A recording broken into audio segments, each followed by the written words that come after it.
மாதிரி விருதுகள்லாம் ஏதாவது கொடுக்கறது உண்டா? அப்படிலாம் எதுவுமே கொடுக்க மாட்டாங்க. இப்படிலாம் ஒண்ணும் கூட கொடுக்க மாட்டாங்களா அப்படின்னு இவர் ஒரு ஏளனமாக அப்படியே போறார்.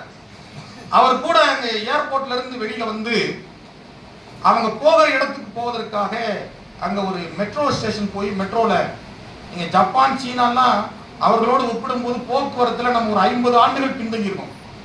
இப்ப நான் வந்து நேற்று கோவில்பட்டியிலிருந்து ட்ரெயின் ஏறி 12 மணி நேரம் பயணித்து ஒரு 600 கிலோமீட்டரை கடந்திருக்கு. ஆனால் அங்கே 1 மணி நேரத்துக்கு 450 கிலோமீட்டர் வேகத்தில் செல்லக்கூடிய புல்லட் ட்ரெயின் போயிட்டு இருக்கு. எங்க? ஜப்பான்லயும் சீனாவிலையும்.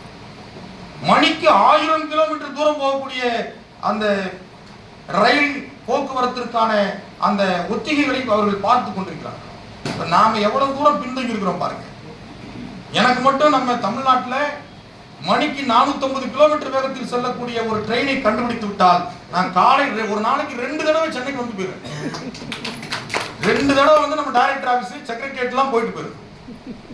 அந்த வாய்ப்பு இல்லை.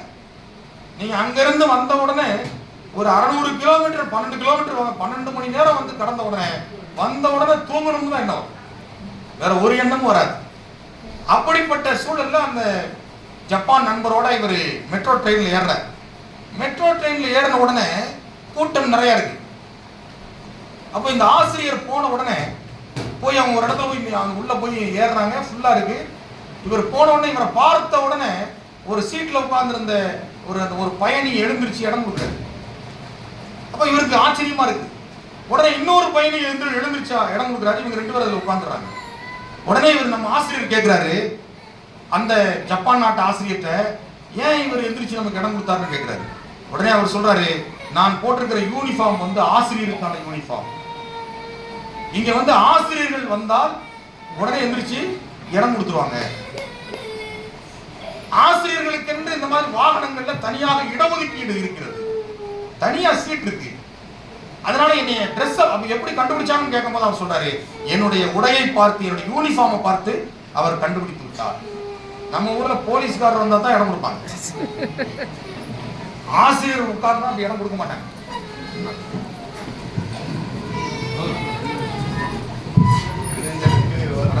இடங்கள்ல நீங்க வந்தது எங்களுக்கு பெருமை, நீங்க வந்தது எங்களுக்கு கூட தான் நாங்க எதிர்பார்த்துட்டு இருக்கோம்.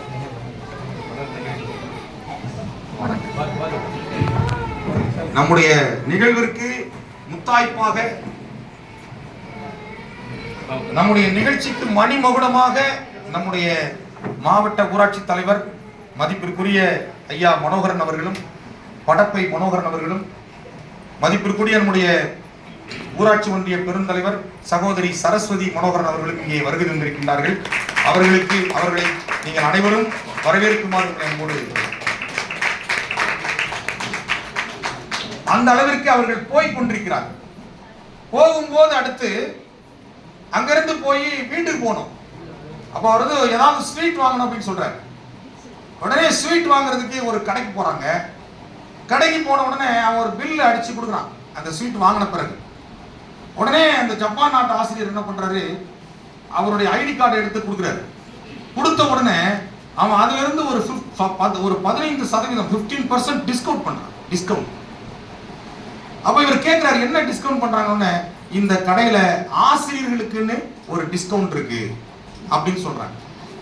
அப்ப இப்படி ஒவ்வொரு இடத்திலும் போகிற இடங்களில் எல்லாம் ஆசிரியர்களுக்கு என்று ஒரு மரியாதை அந்த ஜப்பான் நாட்டிலே இருக்கிறது அப்படிங்கறத நம்முடைய நண்பர் தெரிந்து கொண்டார்.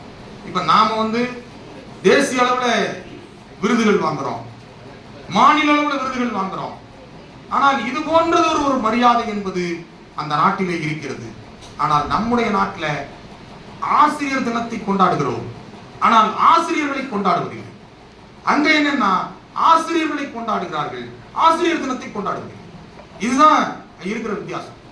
அப்படிப்பட்ட ஒரு சூழலிலே இன்றைக்கு தமிழ்நாட்டில் நம்முடைய ஆசிரியர் பெருமக்கள் அவர்களுக்கு இருக்கக்கூடிய இடையூறுகளை எல்லாம் தாண்டி ஒரு 11 ஆசிரியர்கள், ஒரு 11 ஆசிரியர் பெருமக்கள் தங்களுடைய பணியை சிறப்பாக நிறைவு செய்து பணி நிறைவு பெற்றிருக்கிறார்.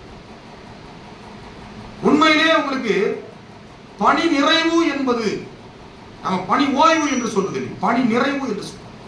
அதிலும் குறிப்பாக ஆசிரியர் பணியிலிருந்து பணி நிறைவு என்பது உண்மையிலேயே அவர்களுடைய வாழ்க்கையிலே ஒரு முக்கியமான ஒரு நிகழ்வாக நான் பார்க்கிறேன். ஏன் என்று சொன்னால், ஒரு 30 அல்லது 35 ஆண்டு காலம் அவர்கள் ஆசிரியர்களாக பணியாற்றி இருக்கிறார்கள். இந்த உலகத்தில் இருக்கக்கூடிய எல்லா பணிகளிலும் உயர்ந்த பணி, உன்னதமான பணி, சிறந்த பணி, சீரிய பணி ஆசிரியர் பணி. அப்படிப்பட்ட ஒரு மகத்தான பணியை அவர்கள் ஆற்றி இருக்கின்றார்கள். அதுதான் அவர்களுடைய சிறப்பு. ஆசிரியர் பணிக்கு நிகரான ஒரு பணியை இந்த உலகத்தில் நம்ம எங்க எந்த பணியையும் சொல்லிவிட முடியாது. இது ஏதோ நம்முடைய பணி நிறைவு பாராட்டு விழாவில் நமக்கு நாமே புகழ்ந்து கொள்ளக்கூடிய வார்த்தைகள் அல்ல. ஏன் ஆசிரியர் பணியை மிக உயர்ந்த பணி என்று சொல்லுகிறோம் என்று சொன்னால், அது கல்வியை கற்றுக் கொடுக்கக்கூடிய பணி. கல்வி என்பது ஒரு சமூக மாற்றத்தை ஏற்படுத்தக்கூடிய கருவி. இந்த உலகத்தில் ஒரு மாற்றத்தை ஏற்படுத்த முடியும் என்று சொன்னால் அது கல்வியால் மட்டும்தான் முடியும். அப்படிப்பட்ட உயர்ந்த கல்வியை கற்றுக் கொடுக்கக்கூடிய பணி. கல்வியினுடைய சிறப்பை பற்றி சொல்லுகிற போது 2000 ஆண்டுகளுக்கு முன்பு சங்க இலக்கியம் ஒன்று சொல்லுகிறது. இடை வனப்பும் தோல் வனப்பும் ஈடின் வனப்பும் நடை வனப்பும் நாணின் வனப்பும் புடைசால் கழுத்தின் வனப்பும் வனப்பல்ல, என்னோடு எழுத்தின் வனப்பே வனப்பு. மயிர் வனப்பும் கண்கவர் மார்பின் வனப்பும் உகிர் வனப்பும் காதின் வனப்பும் செயிர் தீர்ந்த பல்லின் வனப்பும் வனப்பல்ல, நூற்கியைந்த சொல்லின் வனப்பே வனப்பு என்று கல்வியினுடைய சிறப்பை பற்றி 2000 ஆண்டுகளுக்கு முன்பு சொல்லப்பட்டிருக்கு. அப்படிப்பட்ட கல்வியை கற்றுக் கொடுக்கக்கூடிய பணி. ஒரு புலவர் சொல்லுகிறார், கற்கை நன்றே கற்கை நன்றே பிச்சை புகினும் கற்கை நன்றே. நமக்கு தெரிந்த பாடம். அதாவது உலகத்திலேயே கேவலமானது பிச்சை எடுப்பது, அது தெரியும் நமக்கு. ஆனால் அந்த பாடலிலே அந்த புலவர் என்ன சொல்கிறார் அப்படின்னு சொன்னா, கல்வி கற்பதற்காக